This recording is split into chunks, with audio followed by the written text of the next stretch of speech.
Hello, Bashar. And to you, good day. I'm very excited to be here. As are we to interact with you. And before we begin, I would first like to extend my deepest appreciation for allowing us to interact with ourselves through Absolutely. you as a permission slip. It is our passion and our pleasure. Throughout my physical life here, I had the exciting opportunity to experience deep and severe levels of negativity, suffering, depression, and pretty much everything in that category. How exciting. Indeed. How brave and bold of you. Thank you. I guess. I know. Because you can use this now to your advantage. Remember, unless you haven't heard it before, what we call the rubber band analogy? Yes, I'm aware of that. Therefore, you understand, the farther you pull the band back into darkness, when you finally let go, it'll give you that much more momentum to fly that much faster into the light. So you were bold and strong enough to pull that band very far back. That means you have a lot of potential energy built up to go flying into the light. So that was bold of you. I'm glad you mentioned that because it seems I'm still stretching backwards. Do you want to let go? Yes, and that's why I'm here. And what it is in your belief system that stops you from letting go. What are you afraid will happen if you do let go and fly into the light and be the self you prefer to be? Yes? I don't think I'm afraid. I just think I'm not able to identify a specific belief system that I have. All right. Well, one moment. We use the term afraid, but this is what we mean by it. Do you remember us talking about the motivational mechanism and how that works? Would you like a recap? Yes, please. You all have a motivational mechanism. It works like this. It works all the time, immediately, without fail. There are no exceptions to this. You always choose in the direction of what you believe benefits you. Always, without fail. What you believe benefits you more than the alternative. You always move away from what you believe does not benefit you.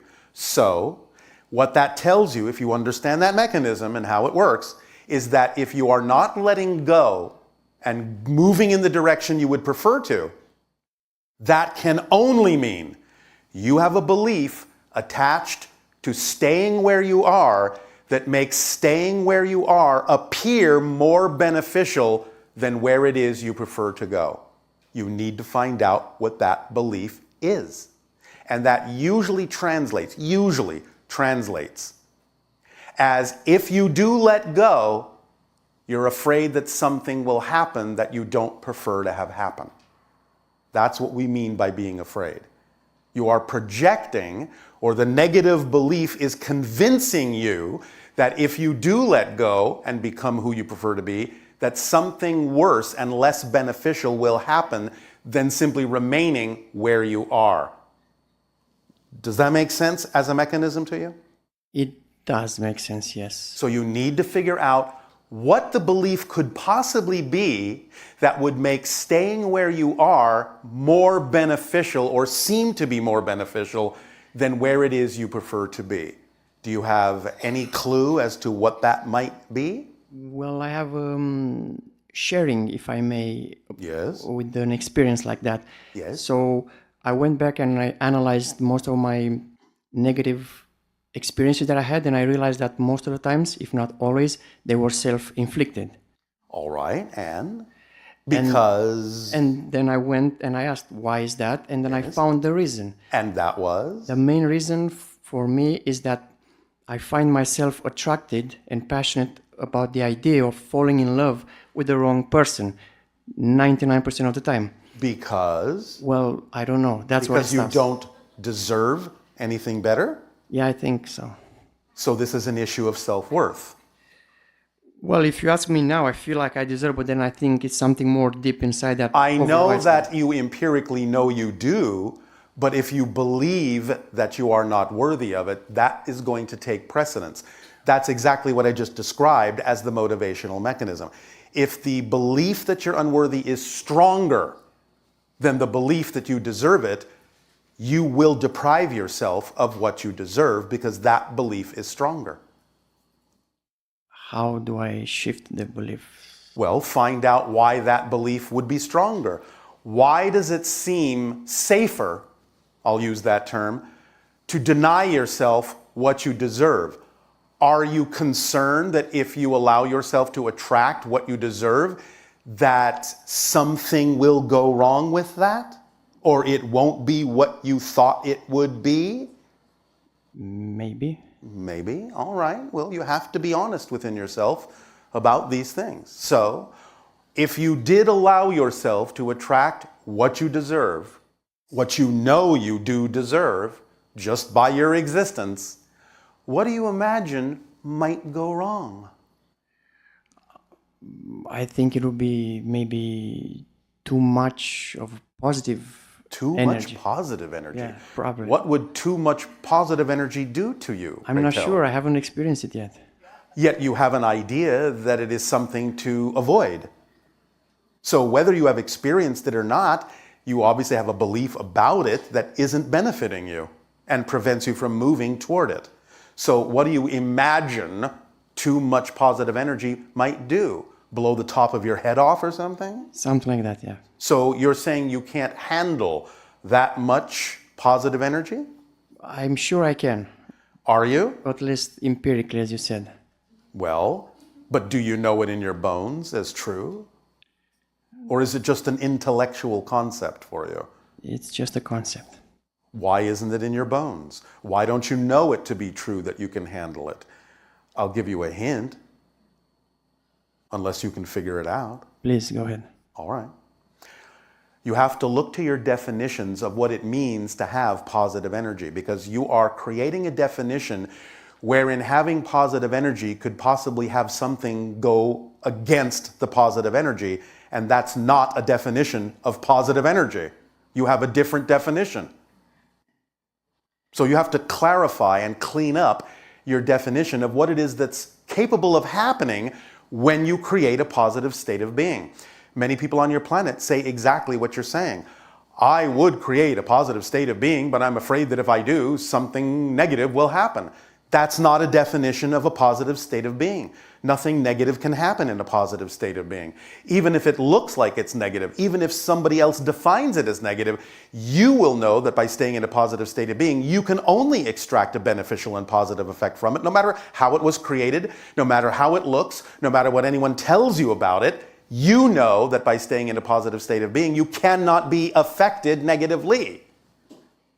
That's what you have to know is the definition of being in a positive state. Any other definition is not a definition of a positive state. So you have to be clear about how you're defining the concept of what's possible in a positive state. Yes? Yes, and this is where intuition comes into place, and most of the times, actually, it never failed me. Intuition can, but this is really just about knowledge. It's about knowing how things work. It's about understanding this literally almost from a physics point of view. You cannot experience what you're not the vibration of. It's simply not possible to experience something that you are not operating on the same wavelength as. Well, I'm glad you mentioned that, because there were cases when I felt extremely excited and positive Yes. and everything was wonderful, and then the outcome was completely different. That's because you are equating the idea of that outcome to being in the positive state, and that's not the case. I understand that physical reality and continuity can make it seem as if that was the outcome of the positive, excited state, but it wasn't. If you have an outcome that is actually truly negative, now I'm talking about something different than what you expect, because just because something unexpected happens doesn't mean it's negative. If you're labeling it as negative because you didn't get what you expected, that's the definition you need to change. But the idea is that if you do experience something negative after having been in a positive state, that negativity is not the result of the positive state. That negativity is the result of you leaving the positive state. And that means you applied a negative definition to what happened instead of a positive one. You can recognize that something that manifests may not be what you expected, may not even be what you prefer. But that's a neutral observation and does not insist that you have to define it in a negative way. You have to know that whatever happens in your life, whatever pops up, no matter how it looks, must be there for a positive reason. And if you stay in that frame of mind, you will be able to use even what you don't prefer in a way that you do prefer. That's how you use the negative positively. And then when you use it in a positive way, it will usually go away because you've used it up. There's no reason for it to hang around because you were willing to validate it as having a reason to be there that serves you, instead of assuming that just because something unexpected happened, something went wrong. That definition is what causes you to experience that something went wrong. The thing in and of itself doesn't have built-in negative meaning. Nothing has built-in meaning. You give it the meaning. Now, you may give it that meaning unconsciously and then see the negative result from the negative belief you applied to it so quickly you didn't even know you were doing it. But that's why it's so important to become aware of your definitions so that they don't catch you off guard by making it seem as if, well, that just happened out there. That's just because that's built into that situation. No, it never is. It's always coming from you. And therefore, you have a feedback mechanism that lets you know how to course correct and realign yourself and say, wait a minute. I don't have to automatically assume that just because I got something I didn't expect that that's a negative thing. Let me see how I can define this in a positive way that serves me. Catch yourself, stop yourself, find the definition that gave it the negative experience, that attached the negative experience to it, and let go of that definition and replace it with a more positive one so you can get a beneficial effect out of whatever happens. Because as we have said, and we'll say again now, it doesn't matter what happens. It only matters what you do with what happens. That's what makes the difference. Is this helping? It is, and I have tried just that, but it feels like... No, you haven't. Because if you say, I've tried it, you're saying that you still had an assumption and an insistence and an expectation of what the result was supposed to be. You don't know what the result needs to be until it shows up. And that's what shows you what it needed to be. So you have to let go of any insistence on what you think it's supposed to be. Do you understand? Yes, it feels like the body sometimes just takes over the mind. That is an excuse. And it comes from a negative belief because that's not true. You're buying into something as if it's a fact. Just because you feel it doesn't mean it's a fact. The fact that you feel like the body sometimes takes over is one of the tools the negative belief uses to convince you you don't have the power to change. You have to see through the lie, the smoke and mirrors of the tools the negative belief uses. It's not doing it maliciously, that's just how it's built. But you have to know that that's not true. In other words, when you hear yourself saying, or hear yourself even thinking, sometimes the body just takes over and I can't do anything about it, that's exactly, perfectly, and precisely the moment to stop yourself and go, wait a minute, that's not a fact. It's an opinion, it's a belief, it's a perspective, and I don't have to buy that as true.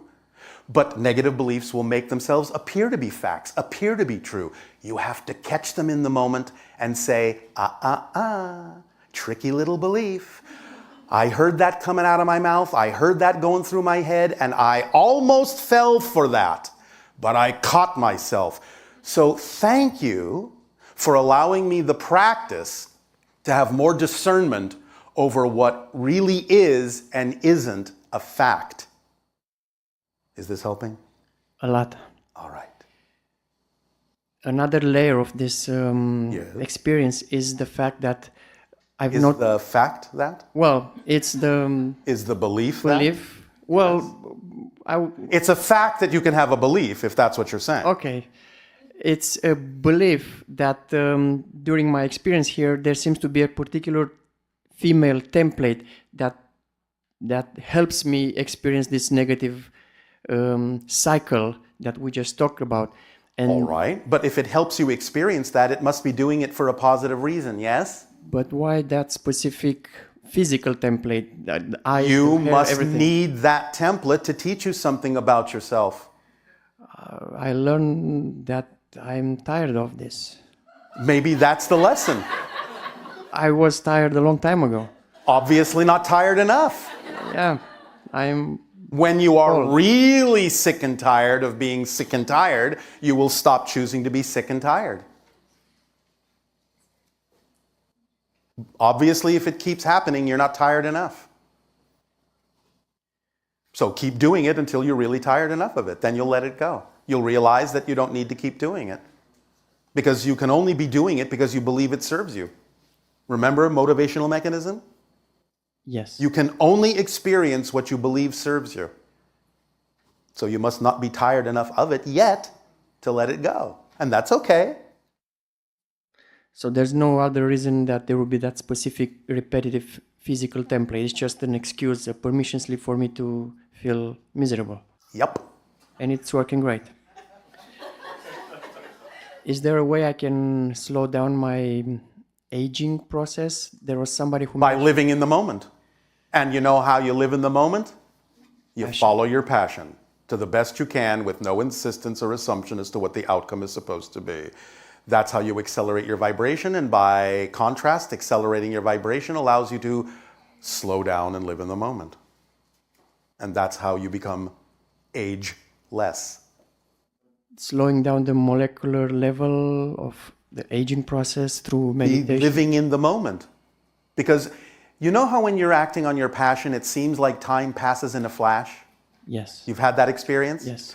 So if you are doing something you love to do and you're in that state of being and it appears like or feels like maybe 15 minutes has passed, when you look up and reconnect with the world and oh, it's been 2 hours or 3 hours.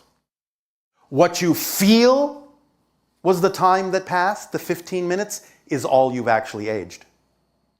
Even though you might reconnect with the world 3 hours later and catch up to the consensus reality of time, if you only experienced 15 minutes in that experience of joy, you have actually only aged 15 minutes. That's how you become ageless. You collapse time. You live in the moment. You don't experience as much time because you're not focusing on so many details that you need more time to focus on them. You're acting holistically. You're living more in the now, which is timeless. But there's so many passionate people who age just like everybody else. And that's okay. Just look at how they age, though. I'm not saying you won't mature. Even we mature, but we are not infirm. We are not diseased. We are still energetic. And many of you are too, no matter how old you are. You're getting more and more examples on your planet of people that are over 100 who can probably outdo you. So the idea is to understand that that's possible, understand it's becoming even more probable, and allow yourself not to focus on that needing to be the outcome, but just focus on living in the moment and let yourself age and mature naturally for you. Because there is still a reason for that to happen in your society to a certain degree. Now, that will become less and less and less necessary over time. And for some individuals, it may not be necessary at all at any age, in any time frame, in any era. But the idea is that if it does happen while you're living in the moment, then there's a reason for it to happen that serves you. So stop having the insistence that something shouldn't be happening. Just use what's happening in the most positive way you can. That's the point of this conversation. Yes? Yes. Does that help you? A lot. All right. And one last thing. Yes? I feel like I'm absolutely ready to meet you in physical form. You are not. What happens if we do? You will blow up. And what happens if I'm okay with that? Well, then, what purpose does that serve? Well, I What guess we'll purpose find out. does that serve? Tell me what purpose it serves. What if we try in a lucid dream? Would that be... In a lucid dream is fine. So can we meet Because there? that's a different dimensional vibration. And there is, shall we say, less probability that our higher vibration won't overwhelm your vibration and force to the surface the things that you may not be ready to integrate within your psyche yet. This conversation between us has happened because you're still working on yourself. Yes? Yes. You're still holding on to certain vibrations that are wholly incompatible with the vibrational frequency on which we operate. We operate 10 times faster than you. It would burn you out. Therefore, the idea of incorporating this information is what allows you to accelerate yourself and become more vibrationally compatible. But the idea of being in another dimension, in what you call the lucid dream, that acts as a buffer. It's another reality that allows us to be more vibrationally compatible without negative effect to you in terms of your physical journey. And obviously, you are still on your physical journey and still exploring the idea of belief systems within you that don't serve you. And therefore, it would not really serve you for us to interact in your physical reality at this time. Please understand, we've done this before. We know what we're talking about. And we will do nothing that in any way, shape, or form, from our perspective, in our experience, would bring any degree of harm to you. So we cannot do that yet. But there will be potentially a time in which that could happen. The more you live in the moment, the more you accelerate your vibration, the more you become vibrationally compatible with us. And so in time, in perfect timing, then something like that could happen. You need to increase the probability by being more of yourself first. That's the process. That's contact. But you're having contact right now anyway. So the idea of physical contact with us can't be made to seem better than the kind of contact we're having right now. This is how it works. And you have to simply trust that we know what we're doing. All right? I trust you. Thank you. Our unconditional love to you. Pleasant dreams. Thank you.